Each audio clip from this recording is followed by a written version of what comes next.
요즘 여러분들이 뉴스를 보면 계속 지금 개성에 한 건물이 폭파되는 영상들을 계속 보여주고 있습니다. 그동안 나라가, 특히 북한 관계가 뭔가 물꼬가 트이고 평화의 모드가 잡힐 것 같아서 또 현 정부에 많은 힘을 실어줬고, 현 정부 또한 더욱더 북한을 더 옹호하는 모습으로 정책을 펼쳐왔습니다. 늘 그래 왔었지만 누가 누구를 믿으며 누가 누구를 의지하며 또 누가 누구의 은혜로 이 민족이 온전한 은혜 안에 살 수 있을까 다시 한번 생각하게 하는 지금의 현실이 아닌가 생각해 봅니다. 어떻든 역사도 뒤죽박죽, 또한 정치의 현장도 정말 나라를 위하는 사람이 누군가 분별하기 어려울 때 우리는 심히도 어려운 위기 속에 살고 있다고 해도 지나치지 않습니다.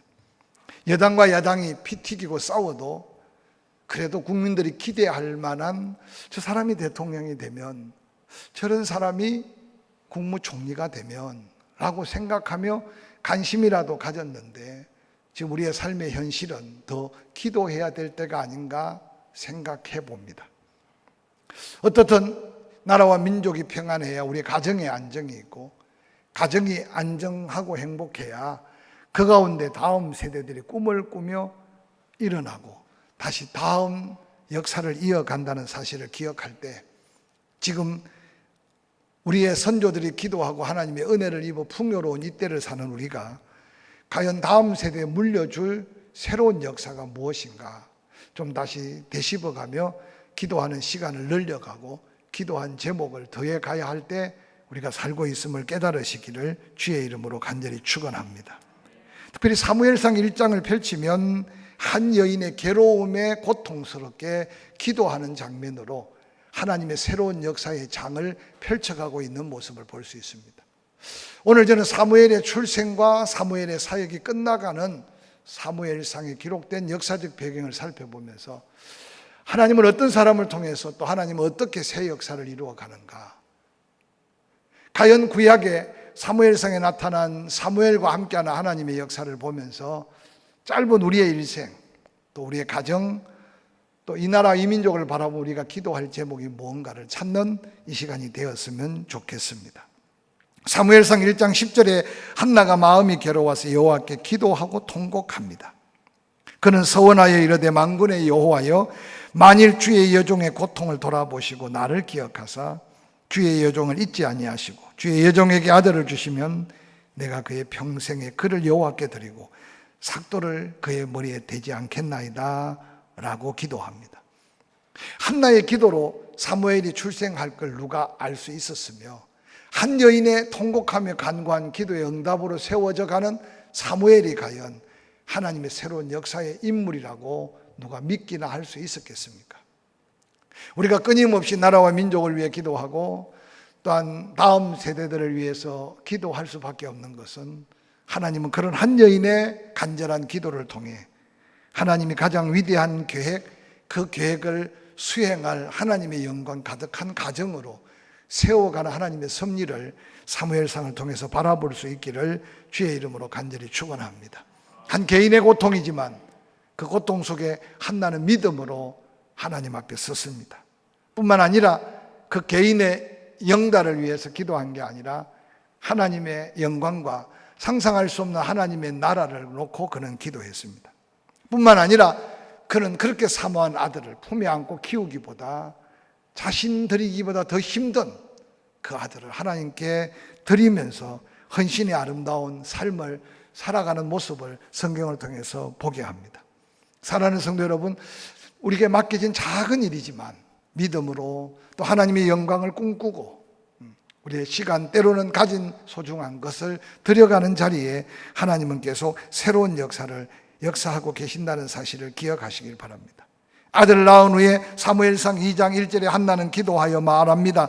내 마음이 여호와로 말미암아 즐거워하며 내 뿔이 여호와로 말미암아 높아졌으며 내 입이 내 원수들을 향하여 크게 열렸으니 이는 내가 주의 구원으로 말미암아 기뻐함이니이다 하고 외칩니다.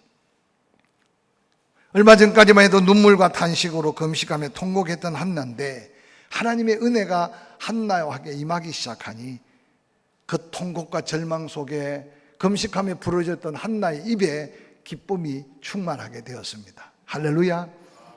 오늘 우리가 이 세상을 살아가면서 때때로 뭔가 문제, 때로는 삶의 여러 가지 환경, 그것이 해결되면 기뻐할 것 같지만 오늘 한나의 기쁨이 그리스도인들에게 새로운 도전의 기쁨이 되어야 합니다. 때로는 문제 속에 기도하는 한나, 그러나 하나님은 그 한나를 웃게 하셨고 그 한나에게 기쁨이 넘치게 했습니다. 뿐만 아니라 한나의 입이 벌려져서 세상적 기쁨이 아니라 하나님을 찬양하고 있는 오늘 한나의 은혜 받은 모습을 한번 연상해 가면서 조금 꼬이고 힘들고 어렵고 뉴스를 볼 때마다 세상을 볼 때마다 뭔가 불안하고 절망스러워도 우리가 누려야 될 기쁨과 찬양이 있음을 깨달으시기를 주의 이름으로 간절히 축원합니다.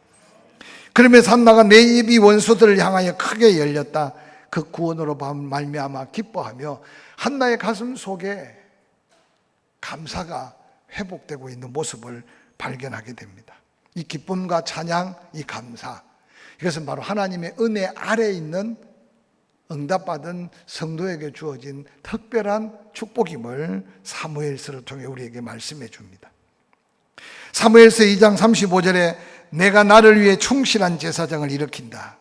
그 사람은 내 마음, 내 뜻을 행할 것이다. 내가 그를 위하여 견고한 집을 세우리니 그가 나의 기름 부음 받은 자 앞에 영구히 행하리라 라고 말합니다. 제사장 엘리와 그 아들 홈리와 비나스의 죽음을 예언하고 그리고 한 가정이 하나님의 손에서 내가 영원토록 세우고자 했던 내 말을 다시 접고 내가 내 마음에 합한 자 충실한 제사장을 다시 세우겠다고 말씀하시면서 하나님의 새 시대를 열어갈 하나님이 세울 새로운 일꾼에 대해서 선포하시는 하나님의 놀라운 모습을 바라보시길 바랍니다. 300년 속박의 굴레를 벗어버리기 위해 여호와 하나님께서는 기도하는 한 여인의 태를 빌려 한 사람을 계획하고 세웁니다.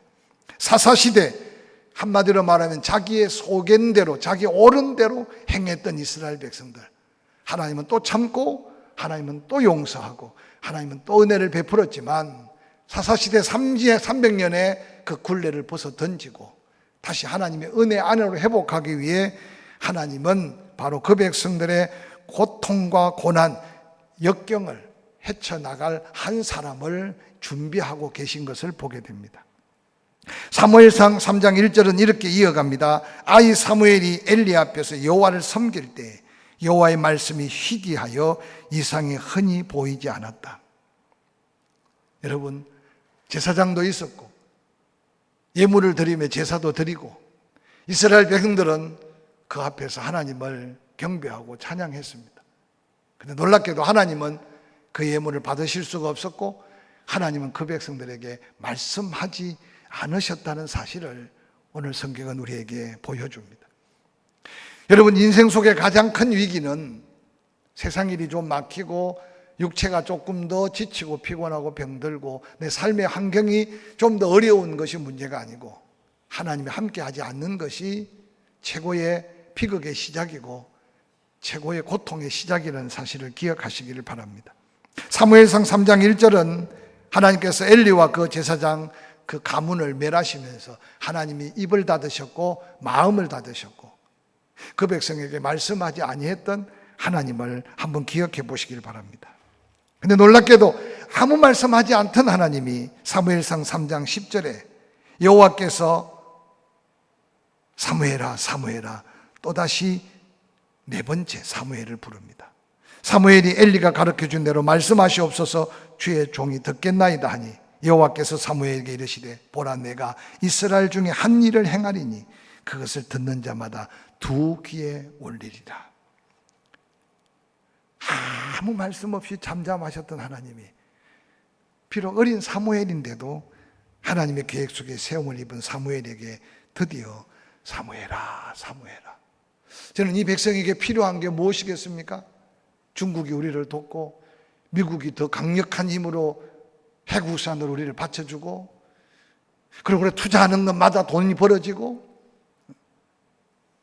그리고 정치적인 안정이 가져다 오면 우리의 미래와 우리의 자손 만대 놀라운 평안을 보장받을 수 있을 것 같습니까? 때로는 어렵기도 하고 IMF도 겪어가고 때로는 경제적인 여러 가지 힘든 일들을 겪어가지만 오늘 이 사무엘과 함께하는 하나님의 역사를 바라보면서 혹이라도 개인, 가정, 교회, 나라와 민족 앞에 하나님이 잠잠하고 계시지는 않던가 우리 개인이 좀 긴장하며 영적인 자기 모습을 되찾는 귀한 시간이 될 수 있기를 주의 이름으로 간절히 축원합니다. 제가 코로나에 대해서 한 번, 두 번 이야기했지만 지금 세계적으로 코로나를 겪어가는 나라들마다 대처하는 방법도 다르고 그 나라에 끼친 여러 가지 상황들을 보면 너무나 다릅니다. 아마 세계인들이 깊숙이 대한민국을 보지 못해서 그렇지 대한민국이 코로나를 잘 대처한다고 해서 지금 대한민국 모습대로 코로나를 대처해가지고 이기려고 하는 나라들도 있습니다. 근데 그들이 보지 못하는 것은 코로나가 오고 가는 상황은 보지만 하나님이 함께하는 나라와 민족 가운데 역사한 코로나의 배후를 영적으로 그들은 볼 수 없기 때문에 따라한다고 해서 우리가 받은 은혜를 그들이 누릴 수는 없는 겁니다. 교회 내 확진자가 한 명도 없으면 더 좋겠지만 가끔 교회들의 모임과 성도들을 깨우치기 위해서 그 교회가 어떤 교회인지 깊이 알 수 없지만 어떻든 교회라는 이름 속에 특별히 목사라는 이름 속에 코로나가 확진되어서 또 많은 사람을 긴장시키고 있습니다. 그러나 기억하십시오. 지금도 아직 2만 명이 넘지 않고 1만 명 조금 넘은 확진자 속에 신천지에 유발된 코로나 확진자가 그래도 거의 80~90%를 차지한다고 해도 지나치지 않고 또 지나치게 정치적으로 코로나를 이용했던 사람들의 입이 무색해할 정도로 지금 수도권에 계속 2차, 3차 감염자가 생깁니다. 우리는 이런 여러 가지 상황을 보면서 좀 바라보는 각도, 바라보는 관점이 달라서 그 가운데 우리가 감사할 제목을 찾고 그 가운데 또한 하나님의 은혜를 더 구할 수 있는 저와 여러분이 될 수 있기를 주의 이름으로 간절히 축원합니다. 하나님의 크고 놀라운 새 역사가 펼쳐질 때 하나님은 항상 사명을 가진 자를 통해서 그 역사를 이끌어 가신다는 사실을 사무엘을 통해서 바라볼 수 있었으면 좋겠습니다. 하나님은 사무엘이 하나님이 택한 자고 하나님이 세워 쓰임받는 자인 것을 백성에게 보여줍니다. 진정한 리더십은 경험이나 그가 가진 특별한 은사, 재능, 지식에 있는 것이 아니라 하나님이 세워갈 때 아름다운 리더십을 갖게 된다는 사실을 소개합니다. 이어지는 사무엘상 3장 19절 이하는 이렇게 기록합니다. 사무엘이 자랍니다. 여호와께서 계속 사무엘과 함께 계셨습니다. 사무엘의 입에 말 하나하나가 땅에 떨어지지 않도록 하나님은 그 입에 권세를 허락하셨습니다. 다안에서부터 브엘세바까지 구약 성서 시대 사람이 기거하고 살 수 있는 이스라엘 최북단 다안에서 최남단 브엘세바까지 온 이스라엘 백성들은 사무엘은 여호와의 선지자로 세우심을 입은 줄 알았더라라고 기록합니다. 엘리 제사장이 아무리 예배해도 하나님 말씀하지 않았었지만 어린 사무엘에게 말씀하신 하나님, 백성들이 영적 지도자를 바로 알지 못하고 헤매일 때 하나님은 그 사무엘을 키워가며 하나님의 역사의 현장으로 세워가는 이 역사를 바라보면서 우리의 가정의 믿음, 우리 교회를 바라보며 다음 세대, 특별히 나라와 민족 앞에 이런 혼란스러울 때 하나님이 붙들고 쓰실 일꾼들에 대한 기대감을 갖고 기도하는 성도들이 많아져야 될 줄로 확실히 믿습니다. 3장 21절에 여호와께서 실로에서 다시 나타납니다. 여호와께서 실로에서 여호와의 말씀으로 사무엘에게 자기를 나타내신다고 말씀하셨습니다. 침묵하다가 말씀하기 시작하신 하나님, 침묵하다가 나타나셔서 역사하시기 시작하신 하나님, 혹이라도 이 나라 이 민족 가운데 하나님이 잠시 침묵하시고 계시지는 않은가 생각해 보면서 우리 심령에서부터 먼저 말씀이 좌우에 날선 검으로 운동력이 있는 생명 있는 말씀으로, 그래서 그 말씀 한 구절을 암송하고 한 구절을 읽어갈 때 말씀이 믿음 될 수 있기를 사모하는 마음 갖고 말씀을 더 가까이 하시기를 주의 이름으로 간절히 축원합니다. 한마디 한마디 기도가 믿음의 기도 역사하는 힘이 크다고 하셨는데 하나님의 역사하심을 기대하면서 기도하십시다. 사무엘상 4장에 하나님은 예언한 대로 하나님의 괴가 블레셋에 빼앗겠다는 말을 듣고 4장 18절 엘리가 자기 의자에서 뒤로 넘어져 문 곁에 목이 부러져 죽습니다. 나이가 많고 비대한 까닭이라고 하지만 사사가 된 지 40년 동안, 구약성경 40년은 한 세대가 가고 한 세대가 오는데, 이미 하나님은 엘리 제사장을 세울 때 아버지가 제사장이면 그 아들은 자동 제사장이 됩니다. 근데 엘리의 죽음도 비참하지만 다음 제사장이 될 홈리와 비느하스도 전쟁에서 함께 죽게 됩니다. 그 죽음의 소식을 들은 비느하스의 아내가 임신하여 아이를 낳다가 죽어갑니다. 4장 20절, 죽어갈 때 곁에 서 있는 여인들이 그에게 말합니다. 두려워하지 말라, 내가 아들을 낳았다 하되 그는 대답하지도 아니하며 간념하지도 아니하고, 즉 호흡을 마지막 허덕이고 죽어갑니다. 마지막 그가 입을 열고 말하기를 영광이 이스라엘에게서 떠났다 하고 그 아이 이름을 이가봇이라고 지어놓고 죽어갑니다. 영광이 이스라엘에서 떠났다. 사랑하는 성도 여러분, 하나님이 택하고 함께했던 버림받은 한 가정과 가문, 버림받을 수 없는 약속받은 가정이지만 제사를, 예배를 소홀히 하고 하나님 앞에 하나님보다 지 아들을 더 귀중하게 여겼던 바로 엘리. 그러나 하나님께서는 버리기만 하시는 분이 아니라 다시 세우시고 함께 하신 하나님인 것을 보게 합니다. 사무엘이 드디어 이스라엘의 사사가 되고 선지자가 되고, 그래서 하나님의 일꾼으로 섰을 때 이스라엘 백성들은 다시 여호와의 법궤를 다시 가슴에 품고 여호와를 사랑하고, 그리고 미스바에 모여서 하나님을 찾기 시작합니다.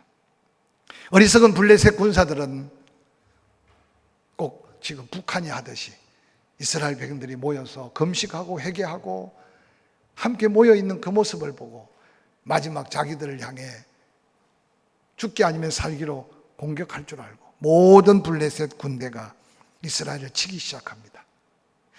이전에는 우상의 이름을 부르거나 이전에는 싸우도 안 되면 법궤를 내몰고 갔던 어리석은 백성들인데, 사무엘의 입에 들려지는 말씀을 듣고 믿음이 회복되니 하나님 앞에 기도하기 시작하고 하나님을 찾기 시작하는 것이 미스바 성회의 놀라운 기적의 에베네셀의 역사를 이루었던 하나님의 역사인 것을 성경은 우리에게 도전해 주고 있습니다.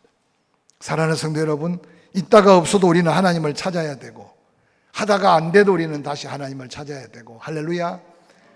그래서 이 백성의 지도자들이 하나님을 찾을 수 있는 길이 이 길이라는 사실을 함께 깨닫고 끊임없이 그들이 듣든지 아니 듣든지 우리가 할 수 있는 일은 기도하는 일인 것을 기억하시기를 주의 이름으로 간절히 축원합니다. 오늘 사무엘이 기도할 때 하나님께서는 직접 블레셋 군대를 쳐주셨고, 이스라엘 사람들은 그들을 뱃갈 아래까지 쳐서 블레셋을 완전히 황복시켰습니다. 에베네셀 기념비를 세웠던 말씀을 한번 기억해 보시기 바랍니다. 하나님이 그 군대를 하나님께서 처리해 주셨습니다. 할렐루야. 여러분, 이스라엘 백성들에게 블레셋은 상상할 수 없는 대적이었습니다. 전 세계에 남북이 분단된 조국 대한민국 현실, 북한을 움직일 수 있는 나라는 현재 없습니다. 미국도 쥐락펴락하면서 그들의 끝이 언젠지 모르지만 아무도 북한의 정치를 정치적으로 풀어갈 이 땅의 정치가가 저는 없다고 생각해요. 결국은 세상 사람들은 믿지 않지만 교회는, 믿는 성도들은 오늘 에베네셀의 하나님의 역사를 기대하며 우리가 할 수 있는 것은 하나님 앞에 우리의 마음을 토하고, 할렐루야, 기도해야 될 때인다는 사실을 기억하시기를 주의 이름으로 간절히 축원합니다. 다시는 블레셋 사람들이 이스라엘 지강에 들어오지 못하도록, 혹이라도 여러분 늘 강조하지만 하나님이 지금 38선을 지키고 있다고 생각해 보지 않았습니까? 너무 영적인 해석 같지만 김일성, 김정일, 김정은 지금 대를 이어가면서 수없는 무기를 만들고, 서해안 지금 38선 부근에 수없는 포들을 배치하고, 공격 앞으로 하면 그들은 목숨 걸고 싸울 전사들이 얼마나 많은지 모릅니다. 때때로 많은 사람들은 우방국들의 도움으로 막을 수 있다고 생각하지만 꼭 그것만은 아니라는 사실을 그리스도인들은 때때로 깨닫고 하나님의 은혜 안에서의 감격과 감사 속에 새로운 하나님의 새 역사를 두고 더 기도해야 될 때 우리가 시간과 세월 속에 평안을 누리고 있음을 기억하시기를 주의 이름으로 간절히 축원합니다. 사무엘상 7장 13절에 보니까 여호와께서 에베네셀의 역사 속에 그들을 굴복시켜 다시는 이스라엘 지역 아래 들어오지 못하도록 여호와의 손이 사무엘 사는 날 동안 블레셋 사람을 막으셨다. 이 놀라운 능력의 손길을 한번 기억하고 6월 마지막을 보내면서 또 6.25 기념을 한번 기억해 가면서 이번 주일날 6.25 우리를 도왔던 3,000명 이상 파견한 나라들 한번 그 이름들을 한번 되새겨 보세요. 그때 당시 우리하고 전혀 국가적인 관계 속에 있는 어떤 정치적인 배려나 우호적인 관계가 아니었는데도 그들이 그렇게 급하게 그렇게 많은 젊은이들을 보내서 그 많은 희생을 치룬 것은 우연한 일이 아니고 지금 근세 역사 속에 그러한 유엔군의 역사는 없었다는 사실을 기억할 때 그 젊은이들의 마음을 감동시키며 그 나라 주권자들의 마음을 감동시킨 분이 당시에 이승만 대통령이겠습니까? 기도하는 하나님의 놀라운 역사의 흔적을 우리는 속히 기억하고 다시 한번 더 평화로운 조국에 대한 확신 있는 기도자가 많아질 수 있기를 주의 이름으로 간절히 축원합니다. 에베네셀의 기념비를 세운 그곳에 사무엘을 중심으로 한 기도의 놀라운 응답은 빼앗겼던 성읍 에그론부터 가드까지 이스라엘에게 회복되고 그 사방 지역 블레셋 사람의 손에서 도로 찾았다고 말합니다. 여러분 아직도 우리가 잊어버리고 있는 게 얼마나 많은지 압니까? 일본에게 도로 찾을 것도 많고 미국에게 도로 찾을 것도 많고 저 북한 땅은 그냥 통일이 아니고 우리가 찾아야 될 민족이고 우리가 다시 찾아야 될 교회들이고 하나님의 역사가 숨쉬고 있는 것인 줄 기억하시기를 주의 이름으로 간절히 축원합니다. 뿐만 아니라 이스라엘과 아모리 사람 사이에 평화가 있었다는 이 놀라운 평화는 정치, 외교, 경제, 퍼주고 용서하고 안아줌의 평화가 아니라 하나님의 은혜 안에서의 평화였다는 사실을 기억하면서 이제 우리는 보릿고개 넘어 풍요로운 삶을 살아왔다면 우리 다음 세대에 이어갈 새 역사는 누가 이어갈지 기도해 가면서 이 한 주간 우리의 기도 제목 속에 우리가 그 한나의 기도의 한 몫을 담당하고 우리의 기도 하나하나가 아름답게 모아져서 하나님이 또 다른 새 역사를 우리의 기도 속에 이루어갈 하나님의 역사를 꿈꾸면서 다시 기도하는 저와 여러분이 될 수 있기를 주의 이름으로 간절히 축원합니다.